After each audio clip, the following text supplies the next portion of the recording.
സംഭവം എന്താന്ന് പറഞ്ഞാലേ രാവിലെ കുഞ്ചൂന് കിങ്ങിണീനൊക്കെ അപ്പടെ പറമ്പിക്ക് വിട്ടിട്ട് അവര് തിരിച്ചു വന്ന്. അപ്പൊ കുഞ്ചൂനെ ഭയങ്കരമായിട്ട് സ്നേഹിക്കുന്ന ആളാണ്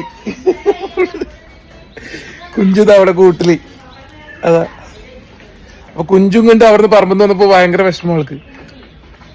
രാധ, അവളെ അമ്മയുടെ പേര് അവൾക്ക് ഇട്ട് രാധ. എന്താ വിഷമിക്കണേ? അവൾ പറയാ എന്നാ വിഷമിക്കണേ?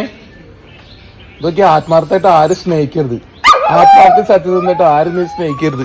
ഞാൻ അവളോട് പറയാം, ആത്മാർത്ഥ സത്യസന്ധമായിട്ട് സ്നേഹിച്ചാ പിന്നെ ഒരുപാട് വിഷമിക്കേണ്ടി വരും. മനസ്സിലായ? നീ എന്തിനാണ് ഇങ്ങനെ വിഷമിക്കുന്നത്? അവൻ അങ്ങോട്ട് പോട്ടെ, ഇവിടെ വേറെ ആൾക്കാരുണ്ട് കേട്ടാ.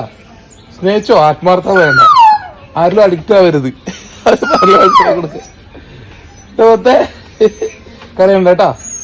നിനക്കിവിടെ ഏട്ടന്മാരില്ലേ, എല്ലാരും ഇല്ലേ? എന്തിനാ വിഷമിക്കണേ?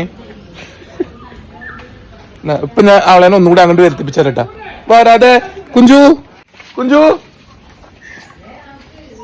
പോരു കണ്ടില്ലേ? ഇതേ മുത്തേ, ഇങ്ങനെ സ്നേഹിക്കരുത്. നമുക്ക് പിന്നീട് വിഷമിക്കേണ്ടി വരും. മനസ്സിലായേ? അവൻ അവിടെ ഉണ്ട്, അവൻ അങ്ങനത്തെ ചിന്തകളേ ഇല്ല. നീ ആത്മാർത്ഥമായിട്ട് കൊടുക്കുമ്പോ നിനക്കും അതുപോലെ ആത്മാർത്ഥമായിട്ട് കിട്ടണോ? അല്ലേ? വിഷമിക്കണ്ട, അവിടെ പോയിരിക്കി.